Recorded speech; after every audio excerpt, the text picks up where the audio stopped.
Action. नमस्कार, good morning morning. आज़ादी के 75वीं स्वतंत्रता दिवस की आप सभी लोगों को बहुत बहुत शुभकामनाएं दोस्तों। आज हमारे देश को आज़ाद हुए 75 साल हो चुके हैं, लेकिन एक आज़ादी, आर्थिक आज़ादी अभी तक हम सब लोगों को नहीं मिल पाई है। दोस्तों, हमारे देश का हर परिवार, हर व्यक्ति आर्थिक आज़ादी पाने के लिए अपनी तरफ से प्रयत्न करता रहता है। आइए एक एग्जाम्पल लेते हैं। एक परिवार आर्थिक आज़ादी चाहता है, गरीबी की मार से गुजर रहा है। उस परिवार का बच्चा पहले एजुकेशन लेता है। एजुकेशन लेने के बाद उसकी जॉब लगती है। जॉब लगने के बाद 30-35 सालों के बाद उसके घर में थोड़ी बहुत आर्थिक आज़ादी आ जाती है। लेकिन उस वक़्त तक क्या वो अपनी ज़िंदगी को एंजॉय कर सकता है? क्या हमें इस तरह की आर्थिक आज़ादी चाहिए? क्या आर्थिक आज़ादी पाने के लिए हम कुछ भी कर सकते हैं? क्या हम शॉर्टकट से जा सकते हैं? क्या आर्थिक आज़ादी के लिए हम लूट मार कर सकते हैं? बैंक लूट सकते हैं, स्मगलिंग कर सकते हैं, जुआ खेल सकते हैं? एक साधारण सा आदमी ये सारी चीज़ें नहीं कर सकता, लेकिन एक साधारण आदमी एक काम कर सकता है।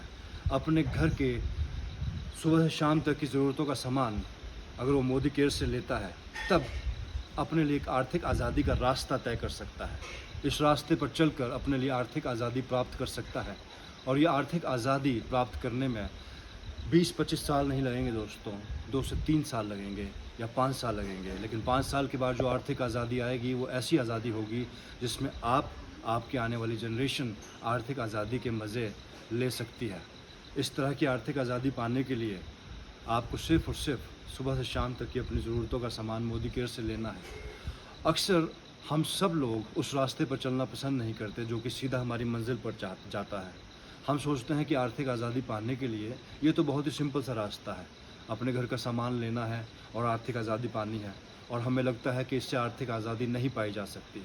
लेकिन अभी तक दोस्तों 9 लाख ऐसे लोग हैं जो लखपति बन चुके हैं इस रास्ते पर चलकर। और ये एक सिंपल सा रास्ता है जो कि एक आम आदमी कर सकता है अपने घर की ज़रूरतों का सामान लेकर। अगर मैं आपसे कहूँ कि आर्थिक आज़ादी पाने के लिए आपको 50,000 या 1 लाख रुपए जमा करने होंगे, क्या आप ये कर सकते हैं? अगर आप ये चीज़ कर भी सकते होंगे, तब भी आप 10 बार सोचेंगे, और 10 बार सोचने के बाद आप बोलेंगे नहीं, मैं ये नहीं कर सकता। तब एक सवाल हमारे सामने आता है कि आर्थिक आज़ादी मिलेगी कैसे? आप सब लोगों के पास एक अपॉर्चुनिटी है जिससे कि आप आर्थिक आज़ादी प्राप्त कर सकते हैं। ये एक बहुत सिंपल सी अपॉर्चुनिटी है। इस अपॉर्चुनिटी को आप पहचानिए और इस रास्ते पर चलकर आइए मिलकर आर्थिक आज़ादी पाते हैं और लोगों की मदद करते हैं आर्थिक आज़ादी पाने में। नमस्कार।